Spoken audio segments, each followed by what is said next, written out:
Portents of Fear is a horror fiction podcast which is intended for mature audiences. Discretion is advised.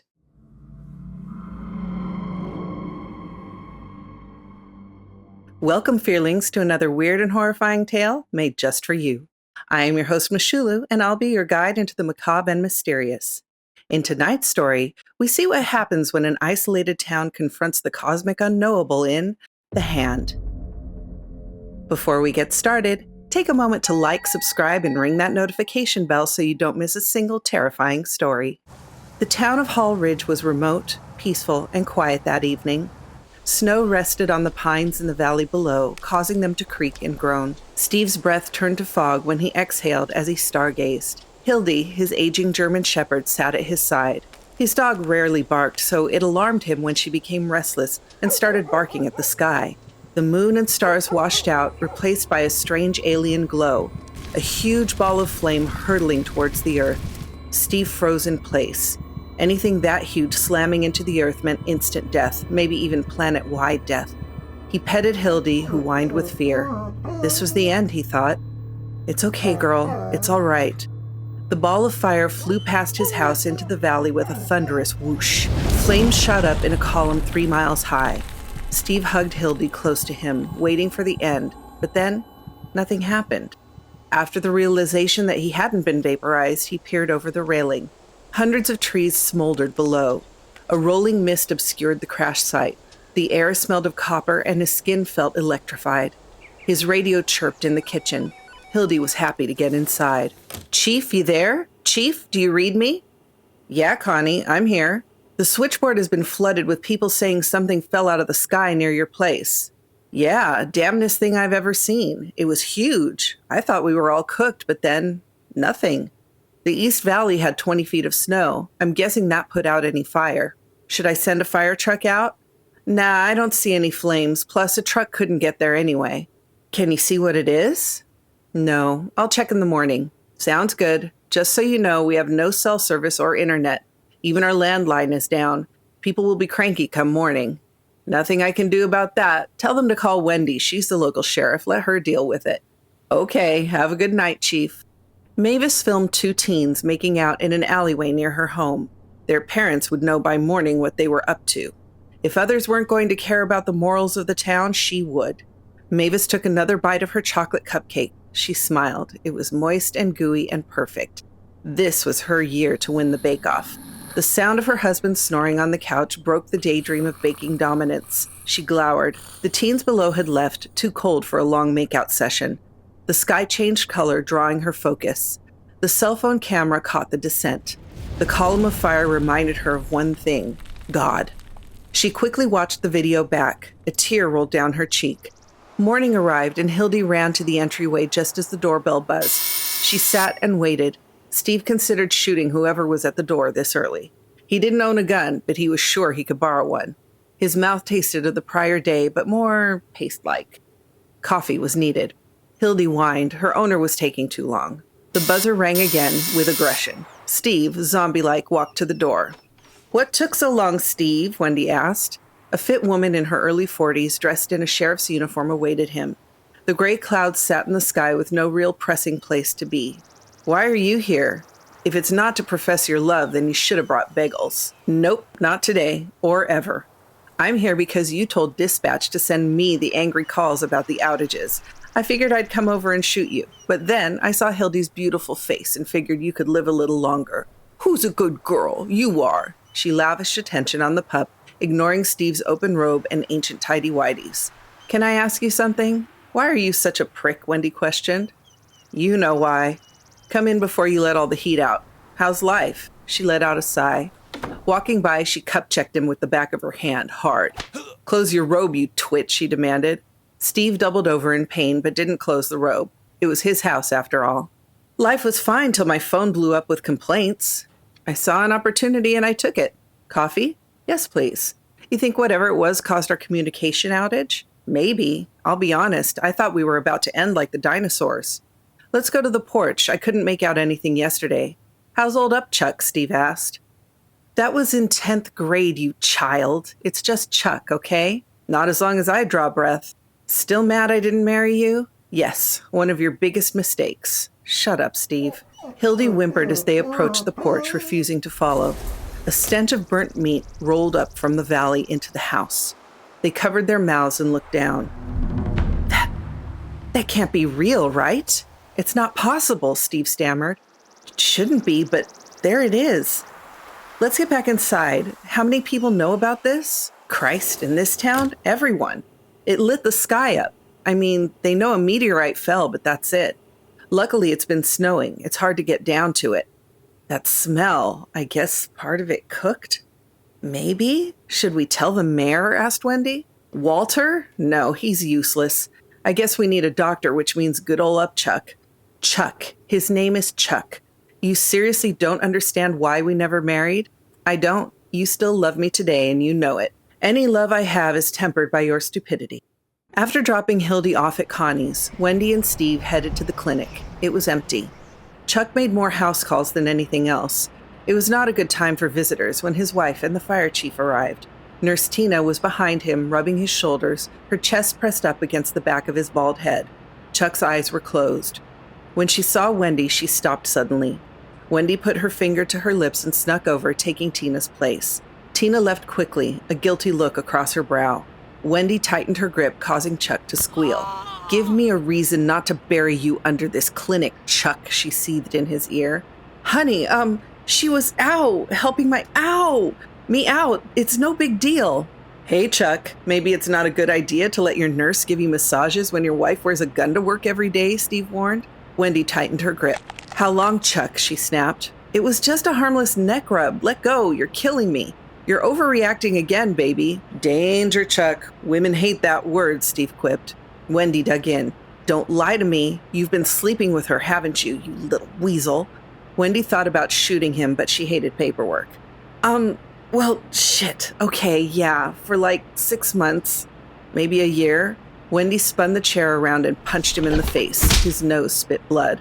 Jesus, you broke my nose, you psycho! You're lucky that's all I did, you son of a bitch. Why did I ever fall in love with you? I've been asking that for years. Shut up, Steve. I'll sue you for assault. You're crazy. Adrenaline raced through her veins. She went for her gun. Steve threw up his arms. Wait, okay, everyone calm down. Take a breath. Wendy backed off a few steps. Tina poked her head back in the office. Your next patient is here, doctor.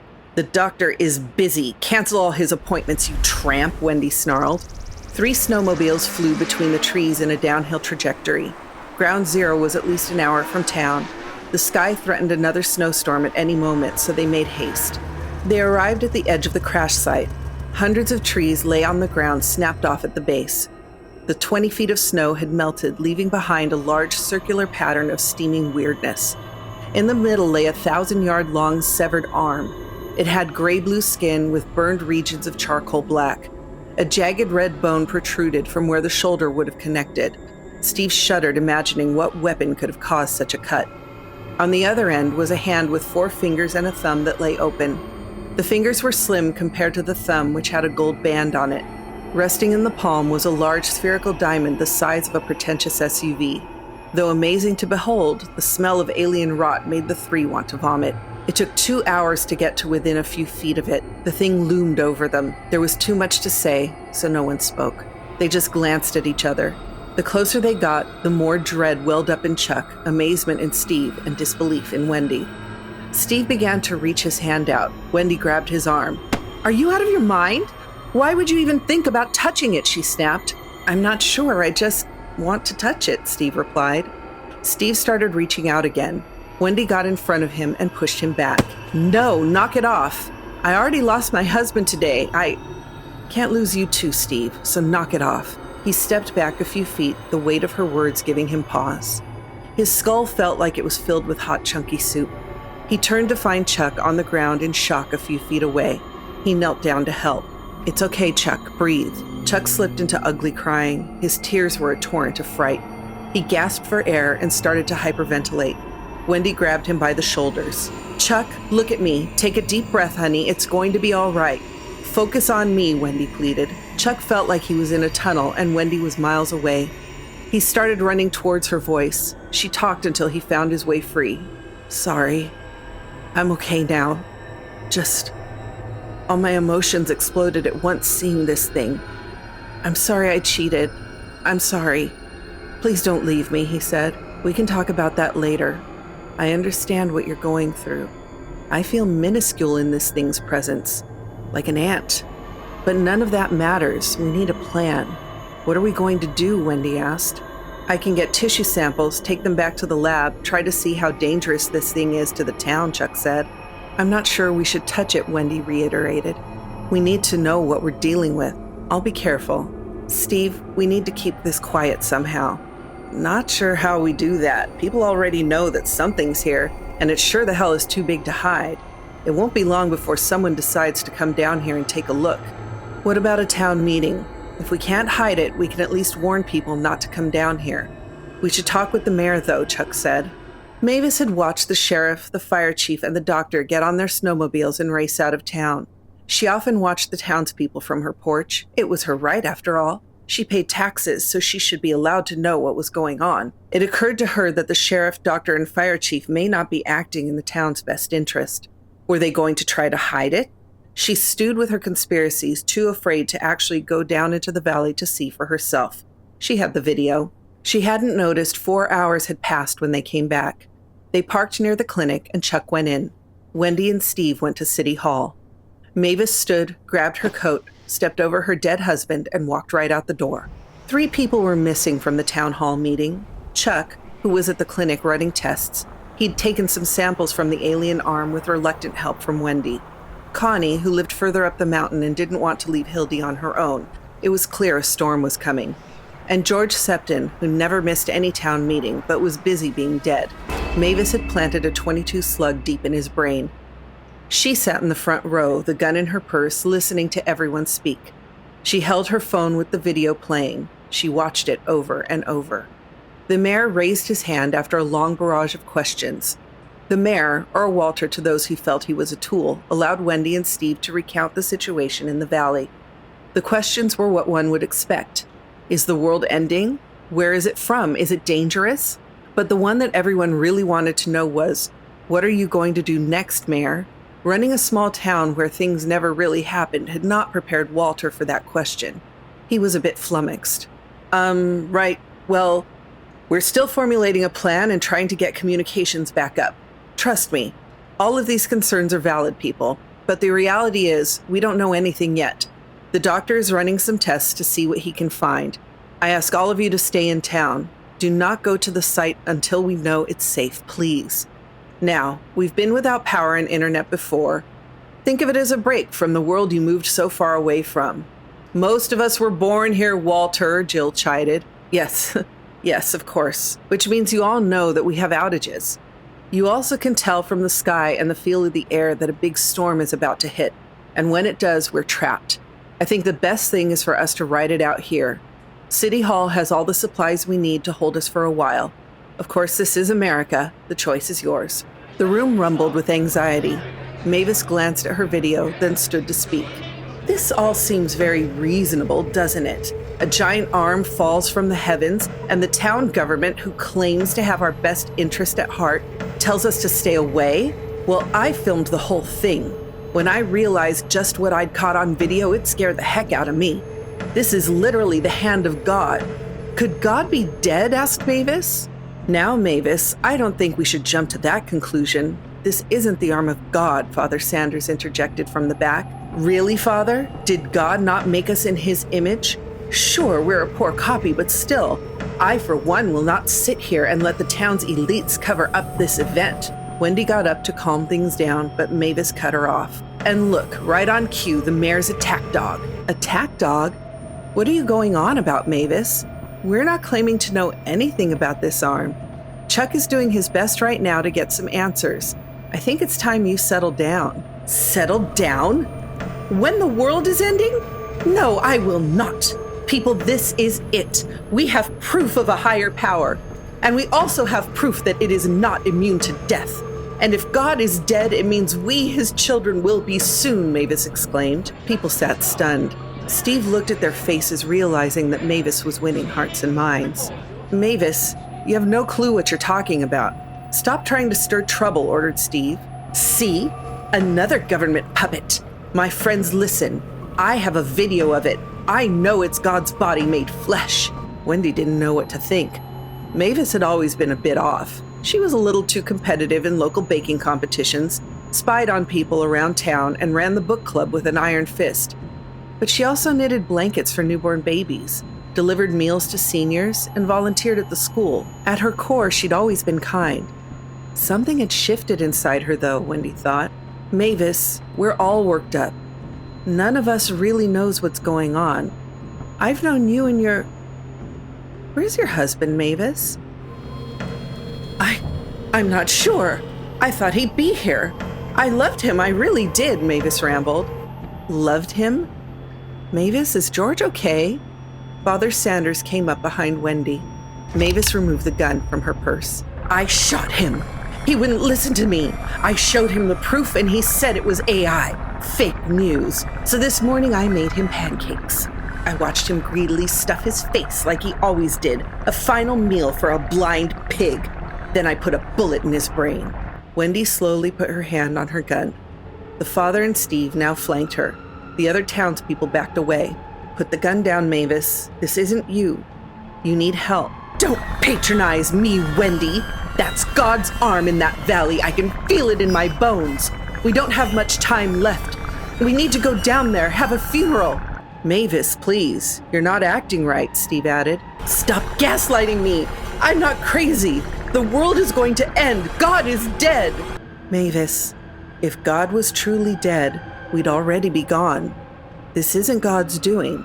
That's not God's arm, I promise.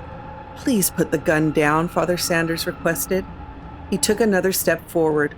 Wendy put her hand on his back. Wait. She's very agitated. Just stay still. Outside, the wind started to howl, the temperature dropped, and the first flakes began to fall. The storm brewed above. Chuck glanced out the window. It was going to be a bad one, he thought. The clinic didn't have much in the way of testing equipment. They could handle basic medical care. More serious injuries or illnesses were sent to the county hospital an hour away. He took a slide to the microscope, hesitated, and then looked. 10 minutes went by. He stared, with his free hand scrawling words in a notebook, mumbling to himself. He set the pen down and went to the lobby. He looked at where Tina sat. He'd sent her to the meeting. He'd planned on marrying her someday. He just hadn't told Wendy yet. Tina was fun, the kind of fun Wendy wouldn't allow herself to be. But now, all that seemed trivial. He wondered if there was an afterlife. He took off his lab coat, set it on the chair neatly folded, and walked out into the cold. Father Sanders paused, considering Wendy's words. The room felt tight, the air thin. Outside, the snow-laced wind became more and more powerful. Mavis, put the gun down and we'll work this out, Wendy bargained. Steve thought about rushing her. She was only a few yards away, but he wasn't faster than a speeding bullet. No, you get on the floor, Wendy, all three of you. You're trying to keep us from the truth. She glanced at the freeze frame on her phone. I can feel the end is almost here. My head is hurting so badly, Wendy.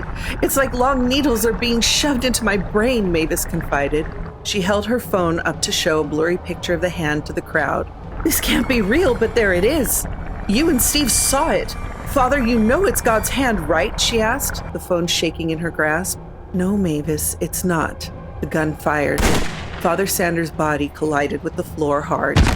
His corpse convulsed as muscles responded to energy with no direction. The mayor's courage faltered. A stream of warm liquid ran down his leg. What have you done? Demanded Wendy. Wendy, is this God's hand or not? Mavis pointed the gun at Wendy's head.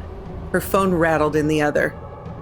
Yes, it is. Now put the gun down. Liar! Steve surged forward, but it felt like the room was filled with molasses. He couldn't knock Wendy out of the way fast enough.